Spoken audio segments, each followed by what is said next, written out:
perspectives, different views, one voice. All right, so welcome to the LDN Perspective. So on this episode, we are talking about the coronavirus. Is it overhyped?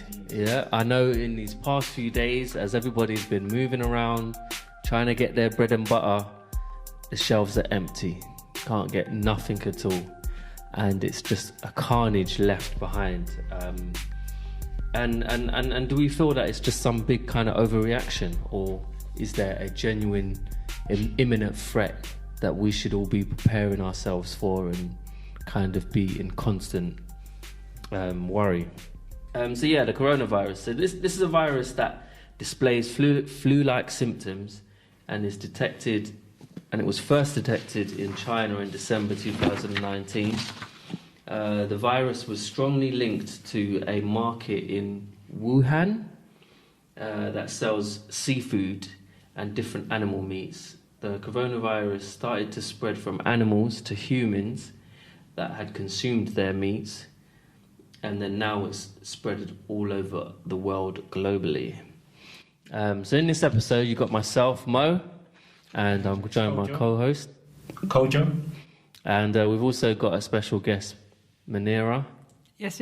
We're just all going to basically just talk about what we've noticed, what we've seen, and just kind of disseminate any myths and identify the facts about the coronavirus.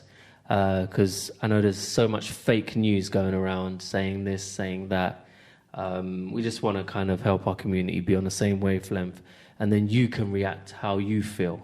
So we're not kind of dictating as to whether you should take it more seriously or less seriously, but just more hear the informations and what would you want to do with that. And I guess a one-liner in this is that we're not health professionals. We're just talking about it from our standpoint, and the facts and myths that we've gathered out there in general. So we're not saying that anything out. Go and seek help if you do have any of these symptoms that we're going to discuss. Good to point that out, mate. Yeah, that's true.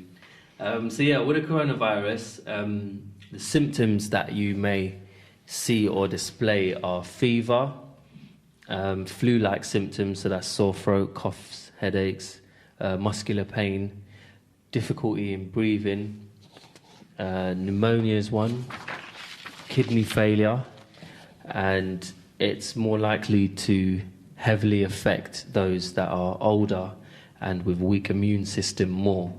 You'll get more stronger symptoms as opposed to milder ones. So yeah, ways that you can protect yourself from the coronavirus is wash your hands thoroughly for at least around 30 seconds.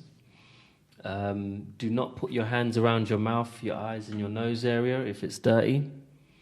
Avoid at all costs any physical contacts with people displaying signs of infection. Clean and disinfect all objects constantly that you use, as well as sanitizing all surfaces that you are in contact with. And make sure you cover your mouth when you sneeze and cough, and use tissue and dispose of it yourself and throw it in the rubbish bin. The NHS also advised to cough in your elbow if you don't have tissue. Yeah, so that's the inside of your elbow. Yeah, like you're doing a dab. A dab. The dab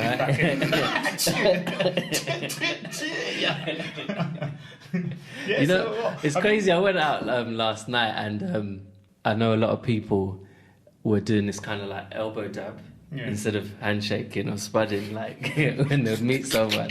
They go, yeah, how you doing? You're right. Little elbow touch now. I went out last night as well. But it affected the event that I went to because there was a low turnout because of this whole coronavirus. So this is the book, and there are some extracts in this. This is not the agenda anyway. I'll let you carry on, man, because this came out. No, what's the book? But it's called, it's by author Dean Koontz, I think you pronounce the name. And it's called The Eyes of Darkness. See. Yeah. It's fiction. It's fiction, yeah. And there is, so if you go to the other image, there is like an extract where it's been circled, where he talks about this kind of disease. So around 2020, a severe phenomenal-like illness will spread throughout the globe, attacking the lungs and the bronchial... What is it, bronchial? Oh. It was published in 81. and resisting all treatments. A Chinese scientist. And remember, it mentions Wuhan. I saw in that. So the book is very accurate in terms of the similarities of the coronavirus. Perspectives, different views, one voice. All right. I just thought we'd also share some interesting facts about the coronavirus. So the coronavirus is not airborne. Yeah? Just so we can clarify that to anyone, it is not airborne, as in it's not going to be travelling through the air and people are just going to breathe it in if someone's got it in the middle of the room or anything like that. But they say normally 6 feet?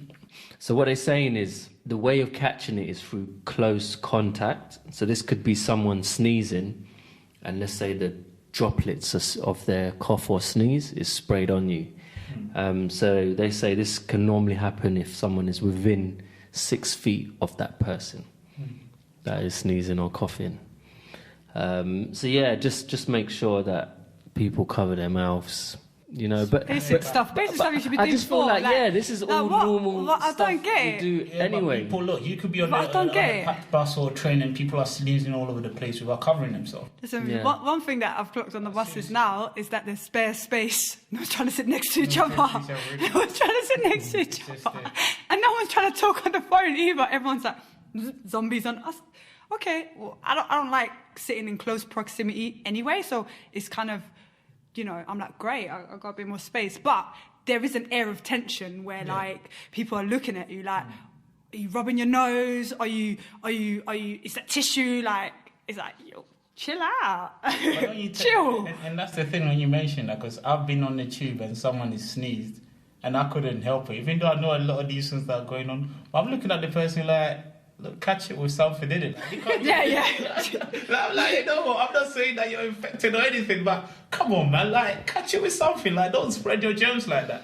And this is what I'm saying. And I feel like a lot of people are looking out more for stuff like this. So if someone sneezes or so, you might think that, oh, does he have it? Even if they were to catch it and all those kind of stuff, man. So it's still kind of that little fear that's going around and how that has actually infiltrated our subconscious and how we start acting upon that. Yeah. But you know, there's like allergic sneezes.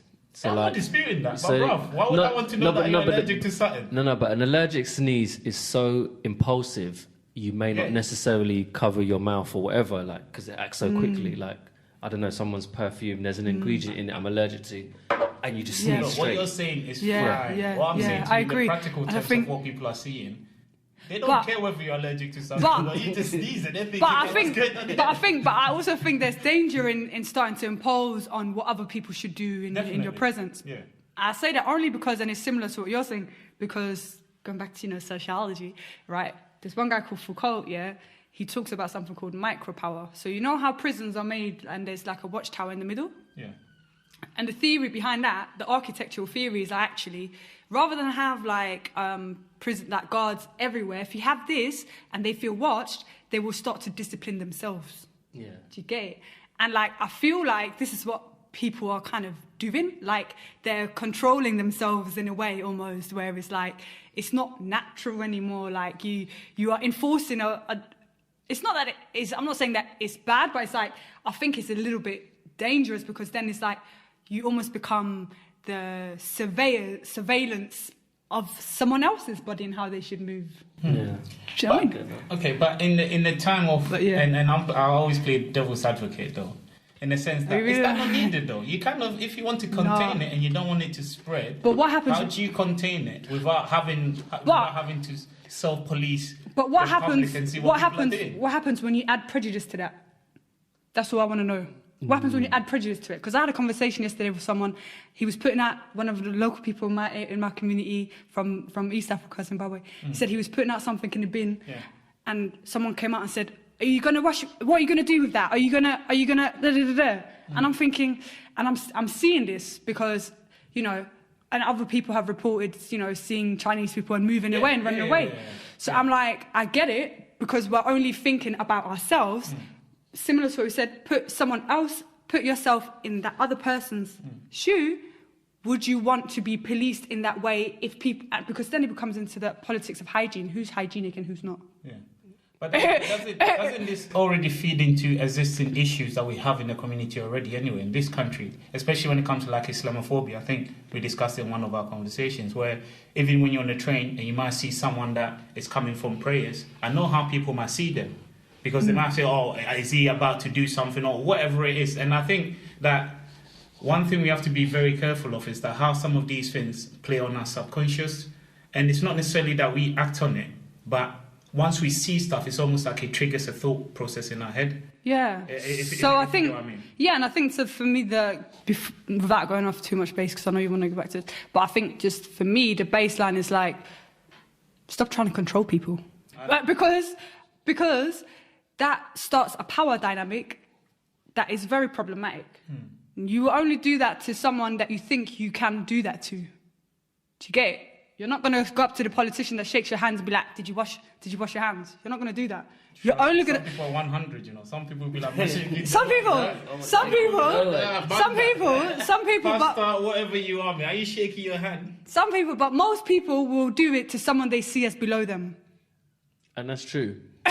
That's the bottom line, that they think they can do it to. Or I saw a disabled person come on the bus the other day. Everyone was like, and he looked maybe not the most clean. Everyone's just there standing looking at him. No one's helping. I'm seeing these things a little bit more, and I'm thinking, I'm not really comfortable with this. I obviously, you know my politics. I'm there, I'm for the people, blah, blah, blah. But at the same time, I'm thinking, sorry, scientific racism started off this. Everyone thought it was science, eugenics theory, all of this. It was all, quote unquote, based on a hierarchy of who was seen as more this and more that. And I think when it comes to disease-ridden stuff, as a people, we have been stigmatized. We have to recognize that. And other people are stigmatized. Yeah. No, I get you. But sorry, go back to your thing, sorry. But I mean, I know now we understand that it's not airborne.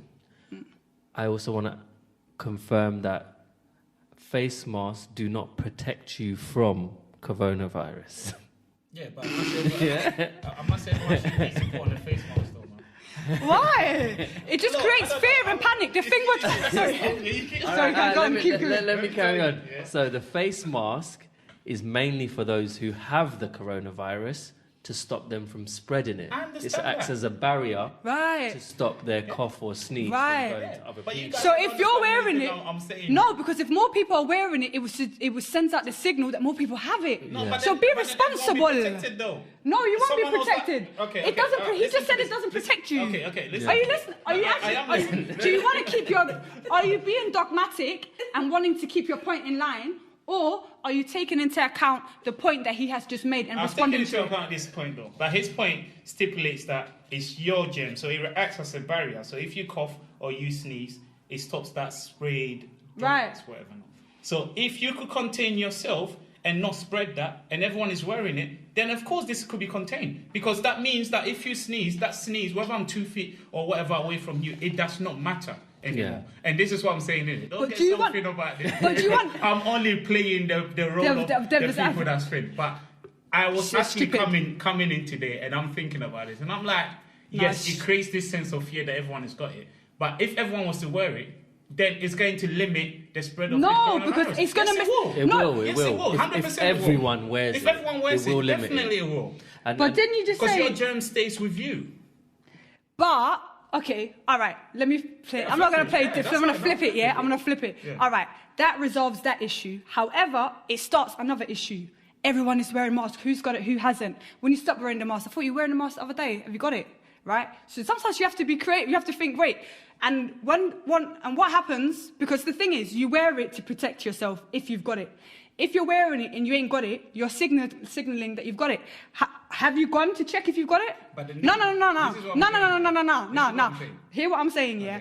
Because what we're forgetting is the role of the health professionals and the medicals and all of this. Yeah. How do they diagnose the problem? How do they do it? They're going to say, look, we've got everyone wearing masks. The whole nation has got it. It's an epidemic. World end. Shut down everything. So I think with these things, I think it's hard to see in isolation. Because like I said, some of the Scandinavian countries, they are, they've closed down business as usual, business and lots of different things. They're saying everyone stay at home. But people are fleeing, people are panicking, people are fighting, people are doing mad stuff because they think it's everywhere. So for me, and especially, coming from a country that's always in a state of fear, I think we have to question, look, do you want to live in a society that's based on a state of fear, where it's everyone against everyone, and Daily Mail are saying the elderly have to self-isolate, and everyone's like, cha, and they're saying, and people are calling, I love you, and do you want to do that? Do we want to do that in that process? Because do you know enough about it? Do we know enough about it to sacrifice all of those things yet? And that's why I say, we envy the ones that just do but is that not highly problematic? Because everyone's trying to come up with the best strategy, and you've lost the togetherness and the collectiveness in the process. Definitely, I agree with what they're saying, but there is the train of thought, because everyone's buying in bulk.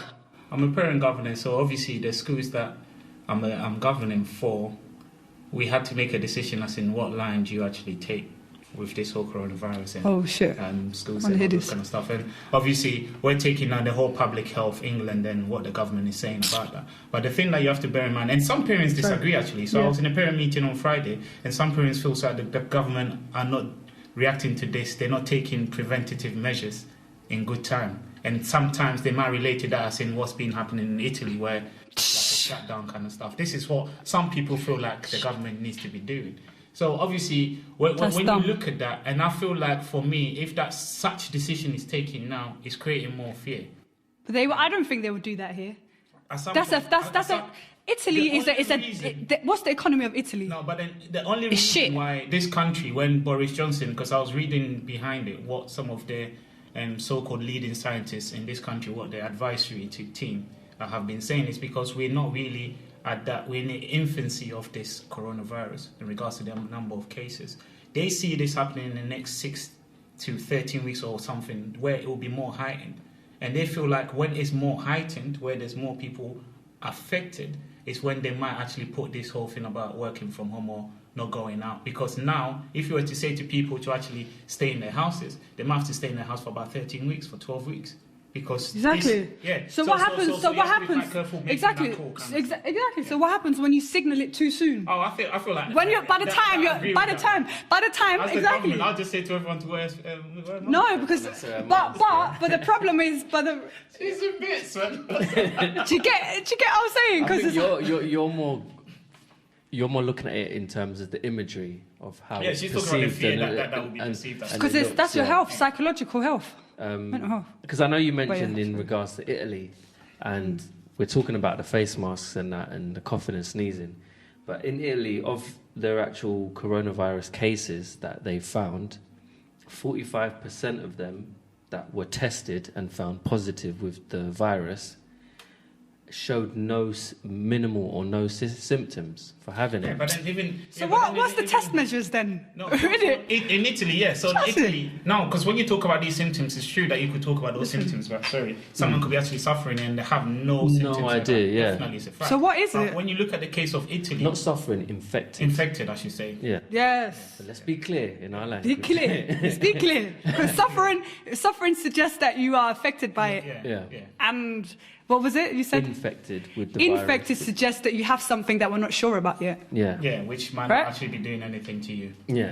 Because with Italy, when you look at the Italy case, when they first tested the people that had it, they sent them home. They sent the nurses home. They sent everyone home and then called them back in. So by the time that they called them back in, that spread had already... And Italy were not even aware that it was actually spreading. Yeah. Before some of these cases were even mentioned. So hence the reason why they got to a point where it was very difficult to understand who has it and who doesn't have it, because it had already spread before the government was even aware of putting some sort of measures in place to try to control it. But how did they know that it spread? They didn't know. I think they did. So how do we know if it's still spread? Obviously, look, the thing with the coronavirus is that it could be spreading. It is spreading as we speak. According to whom? According to the symptoms around this, because if people are not showing symptoms, is what Moses is saying. The fact. Yeah. Is that what you just said? Yeah. So if people aren't showing symptoms, right? Yeah.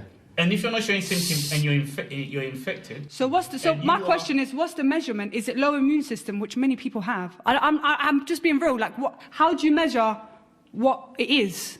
No. So they have tests that they carry out that will confirm whether you have the virus or not. Okay. So this is irrelevant of whether you're showing symptoms or whatever. It's like if you have a blood test and the blood test will tell you your blood type B or blood type such. Right. Yeah, so they have the test in Italy where they were testing people. It could be random. It could be an office where one case was found and they'll test the office. And then they'll find that 50% of the people actually do have it in the office, but they're not showing no symptoms at all or nothing. And that's how it's been passed on. Yeah, because you might not be showing any symptoms. You might feel like there's nothing happening with you. But all this time you might be passing it on. Yeah, but then could that then add to people's general hygiene then? Perspectives, different views, one voice. Do you understand? Because you're not coughing, you're not sneezing. It's just generally you're going around touching up people, whatever, or touching objects, but you're not washing your hands and stuff like that. And do you get what I mean? Yeah. So I think that is more the concern, is people should be actually carrying out the hygiene practices in terms of washing your hands more constantly, regularly, and not touching your face and that. That's very difficult. I like touching my face. Yeah? I actually found that now that I've heard not touching your face, I've actually been quite mindful of how often I actually do touch my face without realising. I might just be doing whatever it is. But then what happens in relationships is what I'm interested in. Exactly. I told my husband to kiss me. I'm more interested in these things because I'm like this. Okay, why would you? I hear you. I hear it. Yeah, I totally hear it. I get it. I just think, look,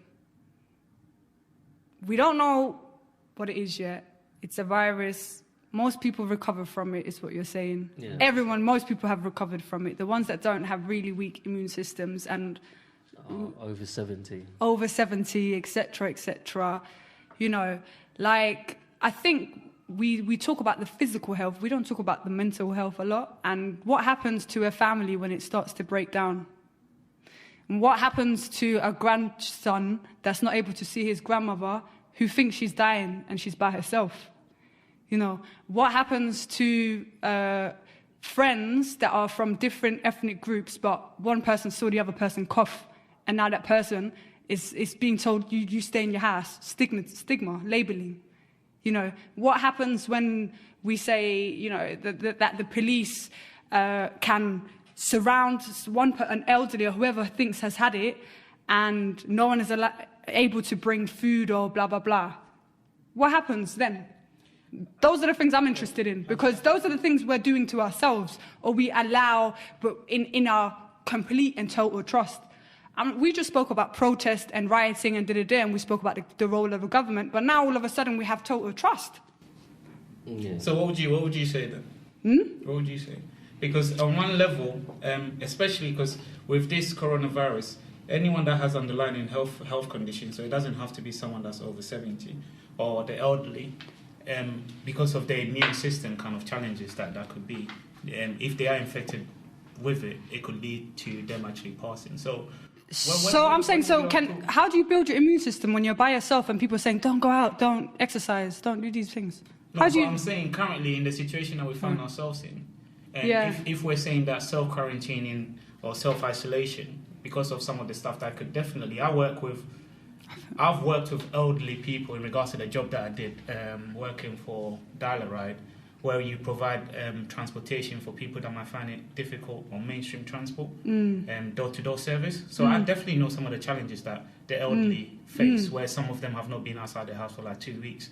And sometimes they might give that call, they just need some food. They just need someone to go out there and get that. So I know those challenges that are there, and I definitely agree with whatever that you're putting in place. I more believe that whatever that you're putting in place, you need to be aware of the impact that could have on a certain group of people, and make sure that you provide the services to support those kind of people. I agree with that. That's one thing I'll say. I won't say that, and I understand I'm definitely one of these people to say you don't trust our government, because we even had a conversation around the whole Brexit and the referendum, and people are saying there should be a second thing, and I was saying, why would you trust the government to even inform you and give you the right information? That's on one hand, but on the other hand, if this thing is happening as it's meant to be happening, then the question will be, how do you contain it? And even on the containment side, it's about individually, what do we do to support the people that are going to need it the most? So if you have and even going back to the school, I spoke to the head, and part of the decision-making process was to say, if you were to close down the schools, these kids have to go back home. Some of the parents might need to go back to work. There might be the grandparents that are looking after these kids. And kids are at the low, low, like they're not going to show any symptoms or something. They're the least affected kind of group that you might even have. And they might be passing this on to their grandparents. So you actually making a decision to shut down the school could actually cause more of a pandemic than you actually, because you're thinking that you're containing it. Do you know what I mean? And then what does that actually look like? So in regards to a decision that needs to be made, there has to be more thought process around 100%. The impact around it, rather than just making a decision to say, do A, do B, do C kind of stuff. And in all fairness, I must say, I feel that is the direction that the UK government is doing right now. They're not just jumping to any decision and stuff. But go through your list of interesting facts about coronavirus stuff. Yeah, so I know one of them that some people may not be aware of is that men tend to be more affected than women. It's the man flu, man. What do you want? By the coronavirus. And this estrogen has protective effect. Hey. Yeah, so this stems from basically the scientists that were experimenting on animals, and they basically used estrogen as a protective effect. So they would put more estrogen in certain animals and found that they had less symptoms, and animals that had less estrogen had worse symptoms. And then I know with a lot of the figures from all the cases for the coronavirus at the moment, they've found that a lot of the confirmed deaths are a lot higher amongst the male population than the female population. Do you mind for our audience just stating where you got some of your facts from? Yeah, somewhere else as well. So this is from the World Meters Info on coronavirus. So this is based on from March the 12th, 2020. So all this information is from that one? Yeah, from this one website. So www.worldometers.info/coronavirus. And you can go there and it's constantly updated. They get all the information from the wealth organisations and all the health organisations of each country. All the health organisations that the NHS are plugged into that, so they directly can see the figures that are coming from. Yeah, they feed it all into there. And so what they found in terms of all the death rate cases, they found that 2.8% were male and 1.7% was female. It does say here, though, that please do not inject yourself with estrogen. Yes. Yeah. It says please don't take estrogen injections or pills. Yeah, because it's not for anyone that's thinking that be some sort of protective thing, please don't do it, because that's not going to help you. Yeah. And also, when did they do these experiments? That's when you said the experiments, I said, why were the scientists experimenting with this thing? Because it started from animals, from my understanding, in the whole war horn and stuff like that. So to the point, then you're saying that since the case in China, that's when they started doing these experiments, then. Yeah. Or were they doing it before? I would have thought before. Right. Because it was stemmed from the animals. Which is It's something that they said it's always been there, isn't it? Yeah. So any men out there, just be extra careful because it will affect you more. Perspectives, different views, one voice. And yes, I wanted to highlight, mainly talk then about the whole fake news stuff and any silly myths out there. I know one of them being the whole black people are immune to coronavirus, from this article that's been going around. And from my understanding of that article, it's based on one individual person and what they noticed in him having some kind of tolerance or resistance to his recovery. But that doesn't necessarily mean all black people in that sense. Because I know there's one myth, because there are so many low cases in Africa, they think that the coronavirus cannot be transmitted in hot or high humidity countries, which is also nonsense. To a certain extent, but then it goes back to the point where you say about how much is actually known about the coronavirus. Yeah. And so I think to a certain extent, what people are saying, and this is where the problem comes with fake news, isn't it?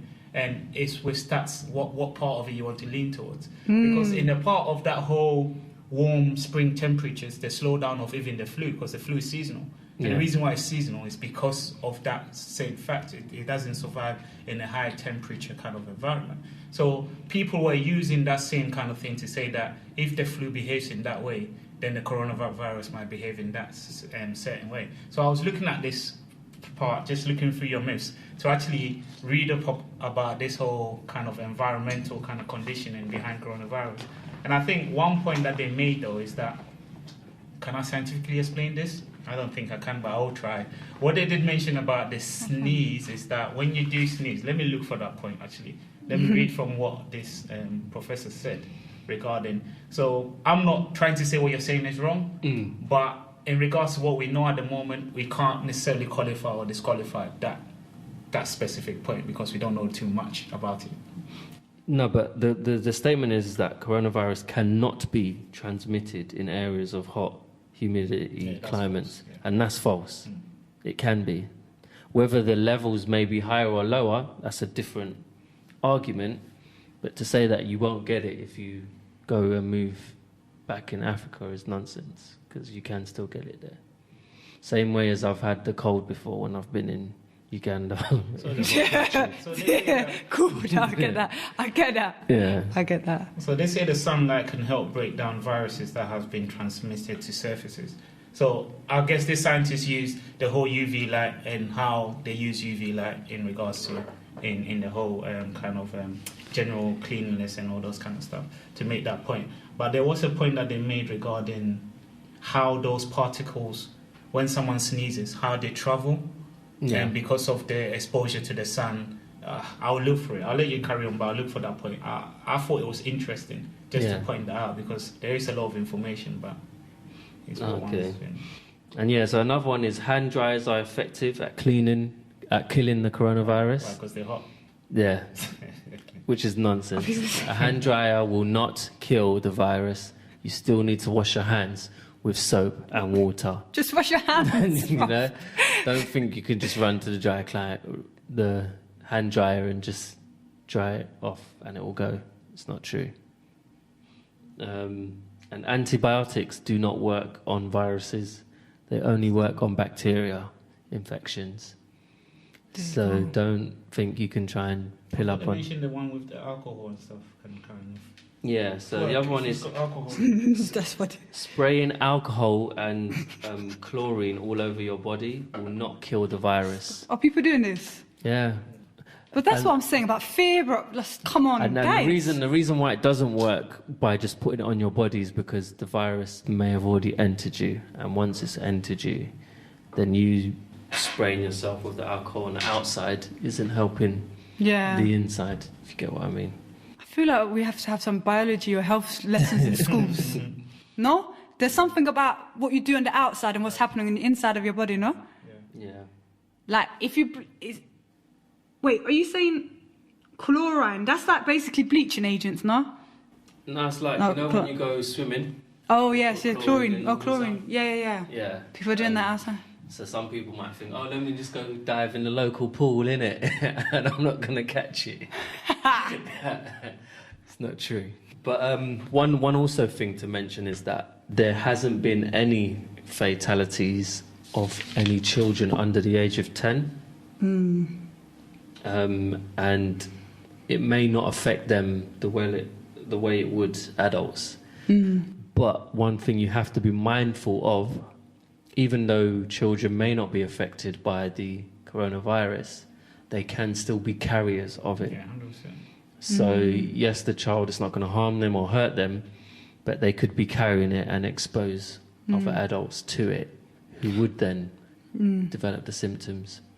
And would it be fair to compare this to a flu or a cough? Or flu, let's say a flu. Definitely, is that fair? Because it is basically a variation of a flu virus. Right. So it's a flu virus adapted differently. That if the elderlies, normally if they were to catch a flu, they would be displaying similar symptoms. Yeah.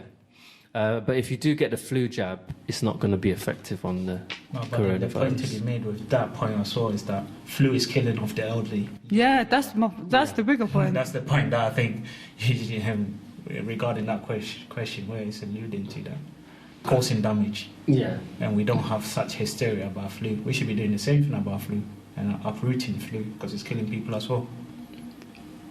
If you ask me personally, so no one's asking me, so hey. I know. That's No, I'm hearing you. my point. I'm just thinking about the next one. I'm like, no, you're right. I think it's a conversation about flu probably, and maybe the vulnerable members of a society, like the elderly, the children as well. I mean, what I could do, definitely on the next episode, we can get the figures in terms of flu, how it's affected the population, car crashes, STIs, and then we can compare that to the coronavirus. Yes, and let's you can do that. see basically the impact, as in, is it really as bad as people might be saying? Yes. In comparison to all 100. the other existing things. And are they worth all of the risks and the measures you're taking? Should you actually be watching the road more carefully because you're more likely to get run over? Yeah. Isn't it? Perspectives, different views, one voice. No, it's true, yeah. So just to clarify, in terms of from the 12th of March 2020, there has been over 139,000 reported cases around the world of the coronavirus. Of those 139,000, 51% of people have recovered, as in fully clear, the virus is gone.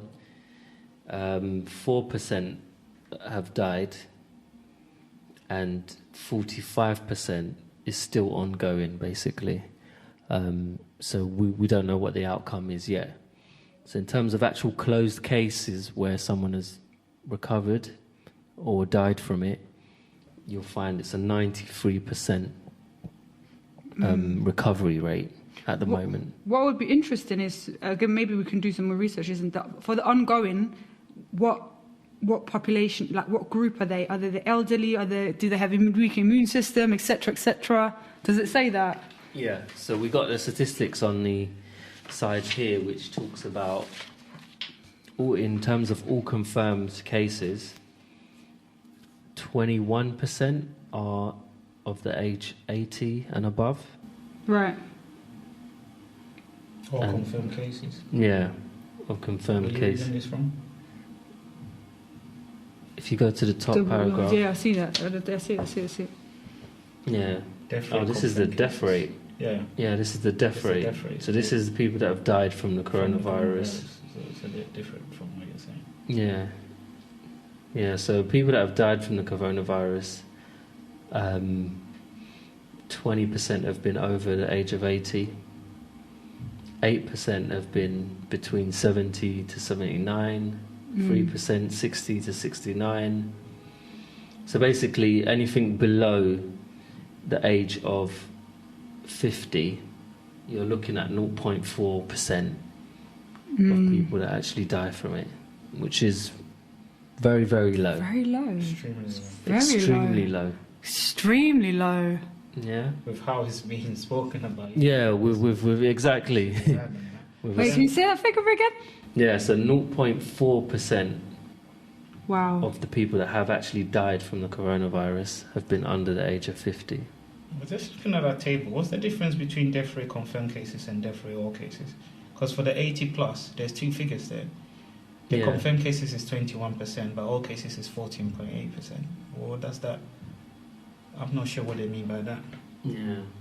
By that figure. 0.1, did you say? Yeah, I'm not sure. So for the people in that bracket, which is what? I don't know, what, 30 to 39 kind of stuff? Yeah. 0.2%? Yeah, 0.2% chance of first actually being infected by it and actually dying. And then actually dying, from yeah. It. It's 0.2%. So I think, yeah, that's wow, that's a lot. Not a lot, as in that's like that's a revelation. Yeah, that's nothing. And I think, yeah, that's nothing. I'm not saying that it makes it good, but I'm saying maybe we need to compare that stat to all of the other risks for you to know how you should be moving about, isn't it? That's really relevant. And is that a normal, and not a normal rate, but like how many of them, would have had cancer maybe? You know? I was just going to touch on that. Do you know what I mean? Looking so a if you bit go to the further bottom down. when you're looking at a pre-existing condition, Right. you have cardiovascular disease, you have 13.2% chance. That's what I'm saying here with this confirmed cases and all cases. Oh, actually, so this is comparing it to if you had this anyway without having coronavirus. What does that mean? So the death rate confirmed cases and death rate all cases. Yeah. What's the difference between the two? I don't know. Would one be without coronavirus and one is with coronavirus? I don't understand how. Yeah, but then without it would be irrelevant. No, but it still paints a picture though of people that have cancer, their chances of survival, or how many people die from that. Yeah, that's what I'm thinking. That still makes sense. That's still relevant. It's very because it's an age-related thing as well, isn't it? Do you get what I mean? So it's in cardiovascular. I don't know what column to read from, but I'll go with the confirmed cases. Yeah. Where it says 13.2 with someone with a cardiovascular disease. Diabetes is 9.2. They're quite high actually. Yeah, they're quite high. Chronic respiratory disease 8%. Hypertension 8.4. Cancer is 7.6. And if you have no pre-existing condition, it says 0.9. Yeah, so these percentages are based on people that have actually died from the coronavirus. And you are most likely in the 80+ bracket. No. This is for those that have died and have had a pre-existing condition. Okay. Yeah. So what they've found is that when they've looked at all the people that have died from the coronavirus, they've found that 12% of them 13% had a cardiovascular disease. Yeah. 9% had diabetes. But it doesn't say their age though. That's strange for me. I think with this, it's irrelevant of their age. If you've got that condition, it actually doesn't matter how old or how young you are. Right. It's going to affect you in that same way. Right. Okay, I get it. Yeah. I get it. So it's more drawing caution to those that, yes, you may not be over 50 or over 70, but if you've got these conditions, then your symptoms are either going to be worse. Yeah, because it goes back up to the stuff, isn't it? So if you're between 30 and 39, it's 0.2% chance. Just know that if you do have a cardiovascular disease, that jumps up to 13.2% chance of you actually dying from it, kind of stuff. Right. Yeah. So it kind of, I guess for me, what my interest is all this is, do we believe it's a knee-jerk reaction? Just looking across board, China, Italy, and looking at the UK, it's like, if we believe it's a knee-jerk reaction, then what should the government be doing? And when does it? Because from what I've read about, it feels like in the UK especially, it's in its, if you want to call it, infancy, because it's not widely spread at the moment. So in regards to certain decisions that the government is making, with the advisors to the governors, it's more they're making those decisions because this is where we are now. Yeah. Whereas if that was to rapidly increase, they might make different kind of decisions. So I wonder what you guys think about, even if it does rapidly increase, what kind of decision we feel like should be made in order to control this whole fear and these kind of stuff that's going on at the moment. So for me personally, I have I would say it's generally not as cautious as most, only in the sense whereby I'm not scared to catch the cold or the flu or anything like that, because I know I'll be sick for a week or two, bump up my vitamin C, be in bed or whatever, and then I'll be fine, if you get what I mean. So that's how I kind of feel about coronavirus.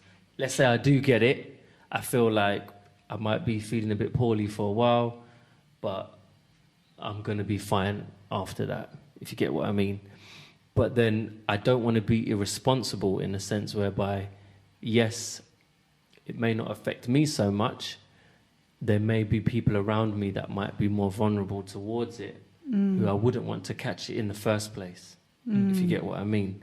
But then I feel the advice given to protect yourself from it is genuinely everyday normal hygiene that I feel I practice already. So it's not like I'm having to change or do anything more or extra, really. And I genuinely feel society should be acting in that way already. Yes, the reality is most people aren't that hygienic, but it's just adding on more hygienic measures that shouldn't cause such big, massive knee-jerk reactions, like bulk buy-in and, you know, this whole hysteria of no food in shopping markets, or everybody staying at home and self-isolating, people not showing up to work because they don't want this risk of catching something that may not genuinely devastate them to the effect that they're being perceived or being told it will, especially if you're a person that is under 70 and in good health, if you get what I mean. I don't feel there should be any reason why you should be hiding from the world and self-isolating if you don't have anybody in your home that would be vulnerable or anyone around you. No, I agree. I definitely agree with I don't think that we should be self-isolating at all. I think it's highly problematic to self-isolate. Firstly, because you're kind of, in order to protect your physical health, you're going to massively increase your mental health, I think. If you're alone all the time, do you know what that does to your brain? I think a lot of social psychologists have made experiments on this, about solitary confinements in prison. Even that's advised for what? I think in some countries it's like a maximum of 24 hours. Some countries it's like a couple of days. What was that Netflix? Khalifa Brown. Do you remember? And he was isolated for the longest time, for so long, months on end, and developed depression and despair. Really sad, to the point where even by the time he got out after all of the fighting, he committed suicide. Yeah? So I think that we should be talking about mental health as well. Because I'm not saying that it's invalid to talk about our physical health, but I do think the two are connected. And I think what happens when you self-isolate and you don't exercise and you don't get to move around and eat the right food and you're stressing all the time and you're worrying, what happens to your immune system? It goes down. It goes down. So you've just made yourself more vulnerable. And then, on a human rights perspective, what happens when you've been self-isolating for so long that everyone's convinced you've got it, you try to go out and you're stigmatized. No one's trying to be around you. Everyone's like, they've got it, they've got it, they've got it. Some people that already had prejudiced ideas become even more racist too. They start abusing you, slurs, etc., etc. You're trying to buy food and you're like, oh no, that's imported from there. Where do I get this from? Da, da, da, da. You know, or for those who are self-isolating as a family and you're saying, don't touch me, don't kiss me, don't do this. You lot are going to have intimacy issues, yeah? And the stress and the anxiety that could eventually lead to family breakdown. You don't want to be at home now. What happens to the young person that don't want to be at home and he can't be at school at his youth club? And they need to get money because, you know, dad is not making enough money because he's not going to work. Where is he going to go? What, is he going to go out the streets and make money how he knows? So I'm trying to think about, I'm not disagreeing with the points, but I'm also just saying, look, let's look at the bigger picture. And I think, you know, maybe this thing of, am I a carrier? Am I not a carrier? Who am I going to lead it on to? Who is vulnerable? Maybe speak to those people who are vulnerable and ask them what they want. I think we haven't spoken about that. Yeah, I think. Because one thing I've learned, you know, from just, you know, life experience and unfortunately having lost a parent to cancer, is that, you know, when elderly or vulnerable people, or whoever we want to categorize in that group, disabled people, have no people to advocate for them, and they have to listen to expert advice and be by themselves most of the time, you know. But there may be their wishes to be with family. Maybe they want intimacy. Maybe there are certain connections that people want to have, you know? And I think before we start taking on all of those precautions, you know, let's care about each other and listen to each other and maybe, you know, not pitch ourselves generationally against each other, because then when young people are seen as, or children are seen as carriers, they're stigmatized and now they can't go and see grandma. I'm not saying don't do it. I'm just saying just think about the long-term implication of it, because we could be growing up with a generation of young people that are traumatized from all of this. Yeah. Nah. And I think that's very, very, very close to happening. Well, I think it's a very difficult decision, especially with some of the stuff that you said, isn't it? Because it's almost like dumb if you do, dumb if you don't. Because the people, so you could say that people with underlying health conditions, and I guess when we talk about self-isolation, yeah, we're not talking about a prison-style self-isolation. They've got TV, they've got social media. You can still come out, phone calls. They've got TV in prison. They have TV in prison, but it's not self-isolation as in you don't have any contact with anyone. One point that you did make, it could be a whole family that's in the house. Obviously, I've said that my wife is not kissing me anyway, so... Oh, but I did want to highlight one thing when you've got them people that are self-isolating, but then everyone in their house is still going out and stuff. I just don't think What's the point? No, the whole self-isolation thing, I don't think it works. But the only thing I would like to say is that the self-isolation... You come from the outside, wash your hands. The self-isolation should not just be on the levels of what you guys have said, because that's the extreme levels of just you being in your house. I'm saying that there are certain groups that if you were to impose self-isolation, that would be the case for them. And as I said, from my background and working in those kind of environments, I know that there are families or there are the elderly that their whole family even lives in Australia. They're the only ones here. They live in a house by themselves. So if now you're saying that we don't have any transportation system for you, so you need to stay in the house, they will literally be in that house by themselves, and no one's going to check on them. So that's definitely something that we need to bear in mind. I feel like, as I was saying, in this kind of thing, because the people that might have underlying health conditions or the elderly, you need to find a way of protecting them. But then, you also need to find a way of not isolating them by whatever that protection is meant to look like, that kind of stuff. Because you don't want to expose them to having the coronavirus, which could be exposure, could be, as you said, with some of the kids. But then at the same point, the whole point of living, I could only imagine if I had grandchildren, I want to see my grandchildren. What's the point of life if I don't have this kind of connection with people?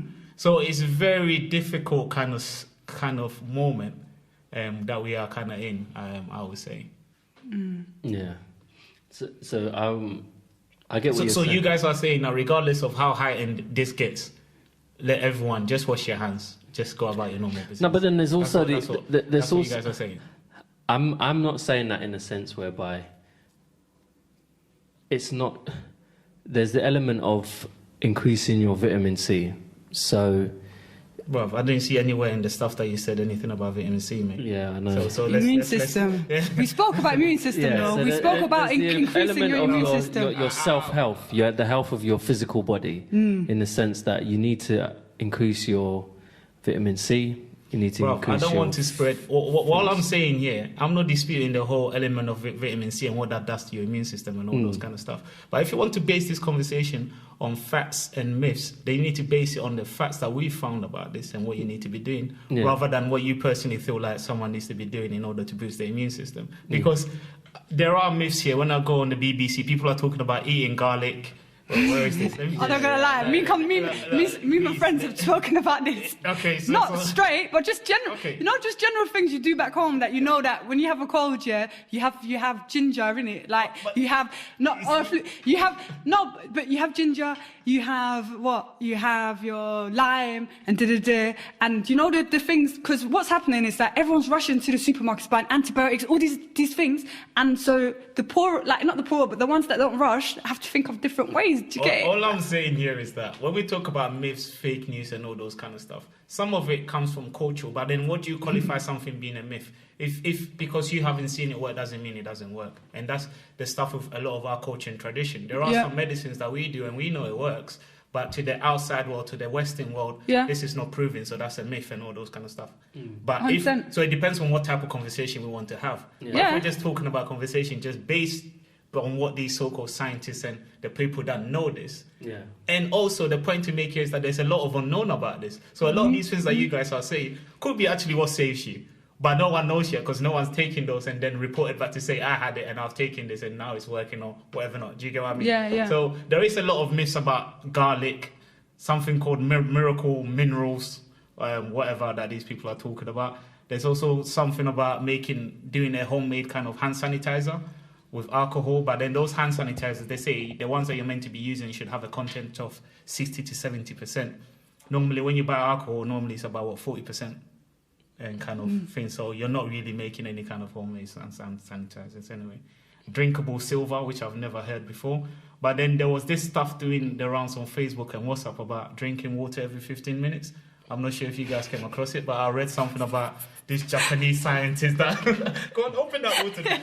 Apparently, your throat. Apparently, when you drink the water, if you have like coronavirus, because it comes through your respiratory kind of glands, then it pushes it down to your stomach, and then it can't deal with because your stomach is acidic. That then kills it off. So there is all those kind of stuff about heat and not avoiding ice cream and all these kind of stuff. So I'm just saying that by that same token, for us now to be talking about people taking vitamin C and stuff like that, it's part of those, if you want to qualify it as a myth kind of thing. Yeah, I hear that. Okay. No, I hear that. I get your point in that. Perspectives, different views, one voice. I think mainly then in that sense it's more in terms of, one, I'm not scared. I think the whole fear of it killing me. I personally am not scared of dying from coronavirus. Speaking with your chest. And that's just me just saying that because of under the vulnerable ages and I don't have any pre-existing conditions. That because of that though? Because sometimes if we're not within that group, it's easy for us to just qualify by saying, no, I'm not scared by it because we know that we don't have any underlying conditions. But I also think, look, you can't keep fearing the unknown. What does that do to your psyche? Bruv, you are driving yourself mad because we don't know anything 100% for sure. That's beautiful metaphor for life. I love that. Do you get it? So it's the ultimate choice is, do you want to live your life out of fear? Do you want to live it out of love? If you want to live it out of love, then you be joyful. But our love could kill Stop. you. Huh? Our love could kill you. That's fear. That's fear. But the thing is, it's a educated decision, as in terms of the information out there, it clearly shows that. Yeah. Do you know why I even say that? Because in my team at work, I know that there is someone that has underlying health conditions. Yeah. So even though I am like this and I'm indifferent, I still go about my daily life. I just said to them that, you know what? With your underlying health conditions, it might be best if you start working from home. And I actually said to him that he's open to take that decision if he wants. I'll support him with that. And I'm only saying that because I know I'm not really fearful of it and I don't have none of these conditions. Yeah. So it's fine for me to say that. But I know on the other hand, for you that has that, your thought process might be totally different. Yeah. And I must say, if I did have some of these underlying health conditions, I might not be here talking about it like this. Yeah. And I hear this that. is all That's I'm real. saying. That sometimes when we're not in that position, it's easy for us to pass on certain stuff because we're not in that position. Yeah. But I always have to understand from someone else's standpoint and their condition and environment how you need to support them in order for them to actually. And I would say in that case, maybe say, look, what type of support would you want? Do you want social support? Do you want people to come check on you? Do you want this? Because I fully agree that if you are aware of something and there are some conditions and stuff, I think you could say, look, this could be it. But I also think that we need to provide an alternative. Definitely. And right now, I don't think that we're having that. There's a bit of that conversation, but I don't think it's happening enough. And I think sometimes because as professionals of health and even in that suggestion, which I think is coming from a good place, could trigger a lot of worry and etc. on the person because this person suggested that. Should I be? And I'm saying that from a perspective of someone that's had anxiety or whatever before. So now when I'm seeing it played out everywhere, I'm like, okay, let's think about this and let's think about how far it goes because. You can work from home, but how long are you going to work from home for, innit? Yeah. Perspectives, different views, one voice. So how would you guys close it off then? What's your thoughts on the coronavirus and if it's overhyped? I generally feel like it's overhyped because for me, I consider and I can't say the death rate because that's a bit bad, but I'm looking at the impact this is having on us and also other things that is already out there already, like the flu. And I think you even mentioned how many people are dying in car accidents and all these kind of stuff. Generally, in our life, as we see it, there are a lot of stuff happening. And I would say that if we're treating coronavirus to that kind of level of attention that we're giving it, then I feel like the flu needs to be given the same level of attention because if you look at it seasonally, flu does kill people, it does kill the elderly, season in, season out, even with the jab or without the jab. So I feel like, we need to kind of come back to basics to actually really understand what's really happening. And first of all, those conversations, as Minera mentioned, in regards to the social impact, the social element, the connection that's going to have, I feel like that has to be at the top of every conversation regarding any decision that's being made, because it's those elements as human beings, those are the stuff that we value more. I personally value that more. I value meeting people and having a conversation rather than having a conversation over the phone. So I might have friends that I might not have much conversations over the phone because I rather see you. There's nothing like seeing someone's expression when you're talking to them. There's nothing like having that, yes, you see. So I feel like those conversations are being had without really analysing that there's those social impacts that could have. And obviously for myself, I have a family. So even if there's some sort of self-isolation, I still have my kids and my wife. But as we've mentioned before, there are certain people that if you are going to impose this on a national scale, they will literally just be in their house by themselves without no support. And I also feel like if people are making decisions to self-isolate now, then you need to, and I've said this to so many different people that have taken this, and I must say that on this podcast, we have 2 other members that have taken a decision to self-isolate. And I can understand from their personal circumstances why they might want to take those decisions. But one thing I have said to them, though, is that if you are self-isolating, then make sure that you're not going to work, you're not jumping on government transport. Like, literally, it should just be you and whoever is in your house that you trust not to have the coronavirus. And you should even be getting food that's being delivered to your house. And even when it's delivered, make sure that the person that's delivering it doesn't have it, because then you could pass it on. There's so many different things that you need to do. And I feel like at this specific point, to be self-isolating without everything else around you, it's pointless. It's what I will say, and that's what I've always believed in. So yeah, I feel like it's a bit of a knee-jerk reaction. In regards to if we get to a level where there's more people having it, what decisions needs to be made, I don't really know what is right and what is wrong regarding a self-imposing kind of everyone works, stay at home for 2 weeks, whether that's right or whether that's wrong. But I do feel like in general, as a government, who you're meant to be looking after people, you're meant to make a certain decision to give some sort of assurance that they are doing something about it. Whatever that assurance looks like, I don't know. But I just feel that in general. No, I hear that. I was almost tempted to just be like, yeah, that's it. Right.